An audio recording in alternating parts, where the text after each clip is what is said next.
ശ്രീ ഡിനി, ഇത് നോക്കൂ, ഇത്രയൊക്കെ നടന്നിട്ടും ഈ doctor V Sivadasan M P CPM MP ആണ് രാജ്യസഭയിൽ.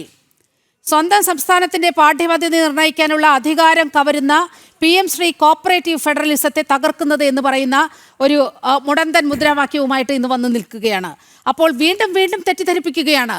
യാഥാർത്ഥ്യം ഇതാണ്. സിലബസ് നിങ്ങൾക്ക് തീരുമാനിക്കാം, സ്കൂളുകൾ നിങ്ങൾക്ക് തിരഞ്ഞെടുക്കാം, എന്നിട്ടും വീണ്ടും വീണ്ടും ഈ പറ്റിക്കുന്നതിനെ എന്താണ് നമ്മൾ വിളിക്കേണ്ടത്? ഇത് തന്നെയാണ് ഇവരുടെ ഇരട്ടത്താപ്പ് തന്നെയാണ്. ഇതിനകത്ത് വളരെ വ്യക്തമായിട്ട്, അതാ ഞാൻ പറഞ്ഞത് നേരത്തെ, ഇപ്പം ശിവദാസൻ MP പറഞ്ഞതായാലും ശരി, കൃത്യമായിട്ട് തെറ്റിദ്ധരിപ്പിക്കാൻ വേണ്ടി മാത്രമാണ്. എല്ലാവർക്കും അറിയാം സിലബസ് തീരുമാനിക്കുന്നത് സ്റ്റേറ്റ് ഗവൺമെന്റ് ആണെന്ന്. ഒരു റോളും ഇല്ല സെൻട്രൽ ഗവൺമെന്റ് അതിനകത്ത്. അതെല്ലാവർക്കും അറിയാം. സ്കൂൾ തീരുമാനിക്കുന്നത് സംസ്ഥാന സർക്കാരാണ്, അതിനകത്തും ഒരു റോളും ഇല്ല. പക്ഷെ വീണ്ടും മനഃപൂർവ്വം തെറ്റിദ്ധരിപ്പിക്കാൻ വേണ്ടിയാണ് ഇങ്ങനെ ചെയ്യുന്നത്. ഇപ്പൊ നോക്കൂ, കോൺഗ്രസിന്റെ അദ്ദേഹം പറഞ്ഞത്, ഇന്നലെ കൺവീനർ പറഞ്ഞു ഞങ്ങൾ അത് മുന്നോട്ട് പോകും, കഴിഞ്ഞ സർക്കാരിന്റെ അതേ രീതിയിൽ തന്നെ മുന്നോട്ട് പോകും. സത്യം പറഞ്ഞാൽ കഴിഞ്ഞ സർക്കാരിന്റെ അതേ രീതിയിൽ പോയാണെങ്കിൽ അത് അടുത്ത് ക്യാപ്റ്റൻ അബാൻസ് ചെയ്യണം. പക്ഷെ അങ്ങനല്ല, ഞങ്ങൾ മുന്നോട്ട് പോകുന്നതാണ് അദ്ദേഹം പറഞ്ഞത്. എന്നിട്ട് അദ്ദേഹം അതിന്റെ കുറച്ചും കൂടെ ആ ഇന്റർവ്യൂ കാണാൻ അദ്ദേഹം പറയില്ല, നിങ്ങൾ വിചാരിക്കുന്നവർക്കല്ല, അങ്ങനെ പ്രശ്നങ്ങളൊന്നുമില്ല, ആ രീതിയിലൊന്നും അല്ല PM ശ്രീ എന്നും കൂടി അദ്ദേഹം പറയുന്നുണ്ട് അതിനകത്ത്. അപ്പൊ അത് ഒരു വശത്ത്. രണ്ടാമത്തെ വശത്ത് ഈ സബ് കമ്മിറ്റിയെ ഫോം ചെയ്യുന്നു. ഈ സബ് കമ്മിറ്റിയിൽ എന്താണ് ഫോം ചെയ്തിട്ട്, ഞാൻ നേരത്തെ പറഞ്ഞ കാര്യം തന്നെയാണ് ഞാൻ റിപ്പീറ്റ് ചെയ്യാൻ പോകുന്നത്. ഈ സബ് കമ്മിറ്റി കണ്ടുപിടിക്കാൻ പോകുന്നത്, അതായത് ഞങ്ങൾ ഒരു കാരണവശാലും ഈ സിലബസ് വിട്ടുകൊടുക്കത്തില്ല, ഞങ്ങൾ ഒരു കാരണവശാലും സെൻട്രൽ ഗവൺമെന്റ് ഏത് സ്കൂളാണ് തീരുമാനിക്കുക വിട്ടുകൊടുക്കത്തില്ല, അങ്ങനെ ഞങ്ങൾ കേരളത്തിലെ ജനാധിപത്യ മതേതരത്തിനെ സംരക്ഷിക്കും, അങ്ങനെ ഞങ്ങൾ PM ശ്രീ സൈൻ ചെയ്യും. ഇതാണ് വരാൻ പോകുന്നത്. അപ്പൊ ആ സബ് കമ്മിറ്റിയുടെ രീതിയിൽ ഇത് മാത്രമേ ഉള്ളൂ. ഇന്ന് മുസ്ലിം ലീഗിന്റെ ഇത്രയും വലിയൊരു പ്രഷർ വന്നില്ലായിരുന്നെങ്കിൽ ഇത് ഇന്ന് ഈ ചർച്ചയെ വരത്തില്ലായിരുന്നു. അപ്പൊ അതാണ് അതിന്റെ രീതിയിൽ. അപ്പൊ ബഹുമാനപ്പെട്ട മുഹമ്മദ് ഷമാസ് മനസ്സിലാക്കാനുള്ള തീരുമാനങ്ങൾ എടുത്തു കഴിഞ്ഞിരിക്കുന്നു. അതിനെ എങ്ങനെ അവതരിപ്പിക്കാമെന്ന് മാത്രമേ ഉള്ളൂ മുന്നോട്ട് പോകുന്നത്. അതുകൊണ്ടാണ് ഈ നമ്മുടെ ഏറ്റവും വലിയ രീതിയിൽ പ്രതികരിച്ചിരുന്ന ഇന്നത്തെ മന്ത്രിയായിട്ടുള്ള ഷാജി പോലും അന്ന് അദ്ദേഹം പറഞ്ഞ എന്തായിരുന്നു, ഞങ്ങൾ അങ്ങനെയാണ്, പക്ഷെ ഞാൻ മന്ത്രിയായി കഴിഞ്ഞപ്പം പറഞ്ഞതല്ല നിലപാട് മാറ്റം, ഞാൻ അന്ന് പ്രതിപക്ഷത്തിരുന്ന് പറഞ്ഞപ്പോഴല്ല ഇപ്പൊ ഞാൻ മന്ത്രിയായിട്ടിരുന്ന് പറയുന്ന എന്ന രീതിയിലേക്ക് അദ്ദേഹം പറയേണ്ടി വന്നു. അതൊരു യാഥാർത്ഥ്യമല്ല, അതെല്ലാം നമ്മൾ കേട്ട കാര്യങ്ങളല്ലേ. അപ്പൊ ഇതുകൊണ്ട് അതുപോലെ കേണൽ ഡിന്നി, ഇതിൽ ഇപ്പൊ UDF ഉണ്ടായിരിക്കുന്ന ആ ഒരു കലാപം, ഈ PM ശ്രീയെ ചൊല്ലിയുള്ള കലാപം, കോൺഗ്രസും മുസ്ലിം ലീഗും തമ്മിലുള്ള യഥാർത്ഥത്തിൽ അവർ തമ്മിലുള്ള ഒരു ഇഷ്യൂ ആണ് യഥാർത്ഥത്തിൽ UDF ഈ ഒരു ബഹുസ്വരങ്ങൾ പുറത്തു വരുന്നതിന് പിന്നിൽ. നോക്കൂ, ഈ ഒരു പ്രശ്നം നടക്കുമ്പോൾ തന്നെയാണ് അബ്ദുൽ വഹാബിനെ കൊണ്ട് രാജ്യസഭയിൽ ഈ ചോദ്യം ഉന്നയിച്ചുകൊണ്ട് കോൺഗ്രസിനുള്ള മറുപടിയാണ് യഥാർത്ഥത്തിൽ വാങ്ങുന്നത്. ഒരു തരത്തിലും പിന്നോട്ട് പോകാനാകില്ല എന്ന് പച്ചക്കള്ളം പ്രചരിപ്പിക്കുന്ന കോൺഗ്രസിനുള്ള മറുപടി മുസ്ലിം ലീഗ് രാജ്യസഭയിൽ നിന്ന് തന്നെ വാങ്ങിക്കൊടുത്തു എന്നതല്ലേ വാസ്തവം? അതെ, ഇതേ ചോദ്യം തന്നെ കഴിഞ്ഞ വർഷം ഞാൻ മനസ്സിലാക്കുന്ന ജബി മേത്തറിന്റെ ഒരു ചോദ്യം ഉണ്ടായിരുന്നു. ഇതേ രീതിയിൽ തന്നെയാണ് ചോദ്യം. അപ്പൊ ആ ചോദ്യത്തിന്റെയും ഉത്തരം ഇത് തന്നെയാണ്, നിങ്ങൾക്ക് മാറാൻ പറ്റുമോ ഇല്ല എന്നുള്ളതിനകത്ത് കൃത്യമായിട്ട് ഒന്നും പറഞ്ഞിട്ടില്ല. അവർ ഒരു എഗ്രിമെന്റ് സൈൻ ചെയ്തിട്ടുണ്ട്. ആ എഗ്രിമെന്റ് സൈൻ ചെയ്ത് നമ്മളൊരു ഫെഡറൽ ഒരു രീതിയാണ്. ആ ഫെഡറൽ രീതിയിൽ സ്റ്റേറ്റും യൂണിയൻ ഗവൺമെന്റ് തമ്മിൽ ഒരു എഗ്രിമെന്റ് സൈൻ ചെയ്യാം. ആ സ്റ്റേറ്റിന് വേണമെങ്കിൽ അത് വിത്ഡ്രോ ചെയ്തില്ലെങ്കിൽ അതിനെ ക്യാപ്റ്റൻ അബാൻസ് ചെയ്താൽ മതി, വെച്ചിരുന്നാൽ മതി. ഞങ്ങൾ അതിനകത്ത് ഇനി മുന്നോട്ട് ഇനി കാരണം എന്താണ്, സ്റ്റേറ്റ് ആണ് ഇനി അടുത്ത സ്റ്റെപ്പ് എടുക്കുന്നുള്ളത്. ഏതാ സ്റ്റെപ്പ്? സ്കൂളുകൾ ഏതാണ് തീരുമാനിക്കുന്നത് സ്റ്റേറ്റ് ആണ്. അപ്പൊ സ്റ്റേറ്റ് LDF ഗവൺമെന്റ് ക്യാപ്റ്റൻ അബാൻസ് എന്ന് പറഞ്ഞ് വെച്ചതുപോലെ ഇവർക്ക് വേണമെങ്കിൽ ചെയ്യാം, പക്ഷെ അത് ചെയ്യുന്നില്ല.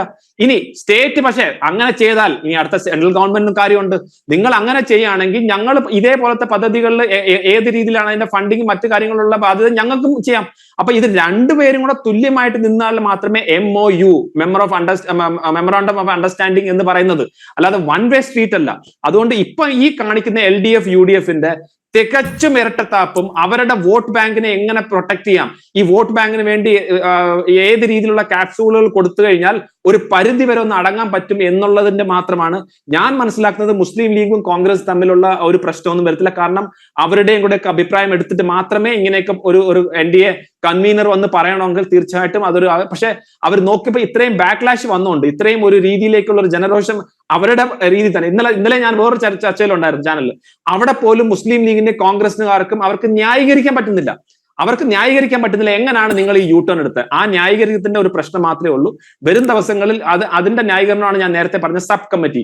ആ സബ് കമ്മിറ്റിയിൽ തീരുമാനമാണ് ഞങ്ങൾ ഈ സിലബസും സ്കൂളും വിട്ടുകൊടുക്കത്തില്ല, അത് ഓൾറെഡി കൊടുത്തിരിക്കുകയാണ്, പിന്നെ എന്ത് വിട്ടുകൊടുക്കാനാണ്? അപ്പൊ ആ രീതിയിൽ പറഞ്ഞ് അതിന് സൈൻ ചെയ്യുമെന്ന് മാത്രമേ എനിക്ക് പറയാനുള്ളൂ ഇതിനകത്ത്. ഓക്കെ, UDF ഒരു മറുപടി കൊടുത്തിട്ട് ഈ ചർച്ച നമുക്കൊന്ന് വൈൻഡപ്പ് ചെയ്യാം. UDF ഈ തെരഞ്ഞെടുപ്പ് കാലത്ത് കേരളത്തിൻ്റെ മതനിരപേക്ഷ മനസ്സിനെ ആകെ പറ്റിക്കുന്ന ഒരു നിലപാടാണ് സ്വീകരിച്ചത്. DYFI 80കളിൽ ഉയർത്തിയ മതമല്ല പ്രശ്നം, എരിയുന്ന വയറിൻ്റെ തീയാണ് പ്രശ്നം എന്നത് വേറൊരു കോണ്ടെക്സ്റ്റിൽ എടുത്ത് ഉപയോഗിക്കുകയാണ് മുസ്ലിം ലീഗിൻ്റെ ഇന്നത്തെ തദ്ദേശ സ്വയംഭരണ വകുപ്പ് മന്ത്രി KM ഷാജി ചെയ്തത്. ഇന്ത്യയുടെ മോചനം ഇസ്ലാമിലൂടെ എന്ന് സിമിയും ഇസ്ലാമിൻ്റെ അന്ത്യം ഇന്ത്യയിൽ തന്നെ എന്ന് ഹിന്ദുത്വ വർഗീയ ശക്തികളും പരസ്പരം പോരടിച്ചുകൊണ്ട് കേരളത്തിൽ വിഷലിപ്തമായ മുദ്രാവാക്യങ്ങൾ ഉയർത്തിയപ്പോൾ മതമല്ല പ്രശ്നം, എരിയുന്ന വയറിന്റെ തീയാണ് കേരളത്തിന്റെ പ്രശ്നമെന്ന് കേരളത്തിന്റെ മതനിരപേക്ഷ മനസ്സിനെ ഓർമ്മിപ്പിച്ച DYFIയോട് അതേ KM ഷാജി എടുത്ത് ഉപയോഗിച്ചത്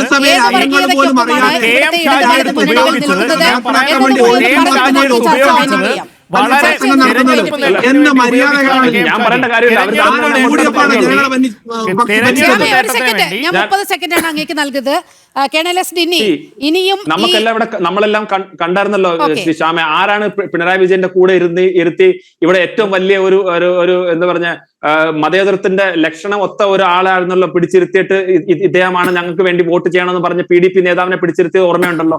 അപ്പം ഇത് അതുപോലെ തന്നെ UDFന്റെ ജമാഅത്തെ ഇസ്ലാമി ഒരു മതരാഷ്ട്രത്തിന് വേണ്ടി പ്രവർത്തിക്കുന്നേ ഇല്ല എന്ന് പറഞ്ഞതാണ് ശ്രീ VD സതീശൻ.